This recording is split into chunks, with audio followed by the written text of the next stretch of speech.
जय जगन्नाथ सांग माने राधे राधे आउ एक नुआ व्लॉग्स को आपण मानक अनेक अनेक स्वागत। आज आम बनैबा बनाना केक मु तार रेसिपी आज आपण मानक सहित शेयर करी वीडियो को स्किप न करके लास्ट पर्यंत देखंतु।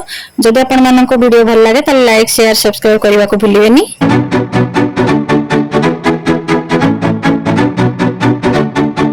आमे प्रथमे गोटे ब्लेंडर जार रे नबा गोटे कदली से दबा अल्प क्षीर ताको प्रथमे ग्राइंडिंग कर नबा। ग्राइंडिंग करके गोटे बाउल को आमे बाहर करी नबा। तापर से मिसेई गोटे कप दही दही को देके आमे भल भाबरे ताको 2 ରୁ 3 मिनिट पर्यंत फेंटी नबा।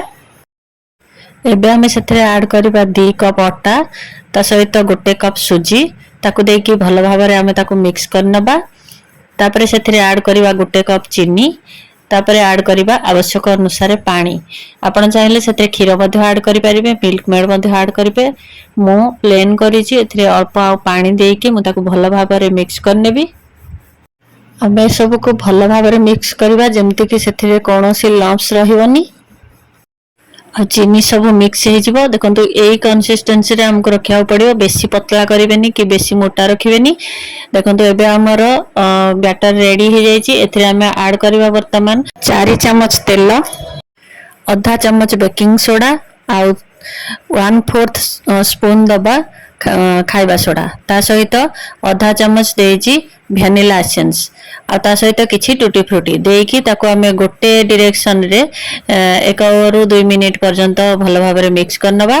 तापरे मु एबे एयर फ्रायर को प्री हीट पे छाडी देजी।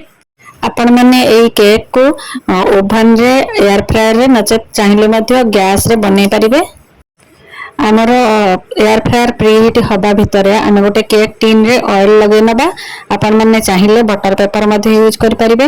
जे कोनोसी सिल्वर माने हमर रसर डिश रे आम बनैबा। जदि आपण माने कड़ाई रे किंबा गैस रे बनौचंती ताले मोटा बेस वाला जे कोनोसी बासन आपण माने यूज कर परिबे। एबे ऑयल लगेला परे आमे सेथिरे हमर बैटर को ढाली दबा आ टिके भलसे हम ताको टैप करनबा जेमति कि सेथिरे कोनोसी बबल्स रहिबनी। तो यार भीतर हमर देखंतु एयर फ्रायर हीट हो जाईची। एबे मु एयर फ्रायर रे ताको सेट कर देबी आ टाइम मध्ये सेट कर देबी। देखंतु हमर 200 डिग्री रे प्री हीट हेतिला किंतु वर्तमान मु 180 डिग्री रे 25 मिनिट्स पई मु ताको सेट करिवि। सेट करी कि मु आपण माने को 25 मिनिट हेला परे आपण माने को देखेबी केमति कोन हेची। आ हां जते बेले भी आपण माने ओवन रे हो कि एयर फ्रायर रे हो केक बसौचंती जहां भी टाइम सेट करिवे मने कर मु 25 मिनिट पई टाइम सेट करिछि तो 20 मिनिट हेला परे थरे चेक करबा निहाती जरूरी। आपण जे कोनोसी कंटा चामच हो छुरी हो ताको गेंजी के देखिबे। जदी चामच रे न लागिला ताल जानिबे जे केक हमर परफेक्टली हे गलानी। आ जदी लागुथिबो ताले आपण माने आ 5 मिनिट बेक करिवे नचे ता परे आ गोटे 2 मिनिट बेक कर देले मध्ये हे जाय। तो एबे देखंतु 25 मिनिट हे गलानी हमर केक पूरा बहुत भलो भाबरे हे जाईची। ऊपर मध्ये फाटी जाईची देखि के आपण माने जानि पारुथिबे केते सॉफ्ट आ स्पंजी हेची देखि के आपण माने बुझी पारुथिबे।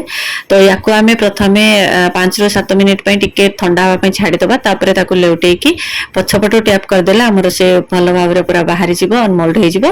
तो देखंतु ये पूरा परफेक्टली हे जाईची। तो याको 5 ରୁ 7 मिनिट पई प्रथमे मु छाडी देबी। एबे देखंतु मु ताको उल्टे की टैप कर नउची तो से बाहरी पड़िबो बहुत भलो भाबरे बाहरी जिवो सेतिरु।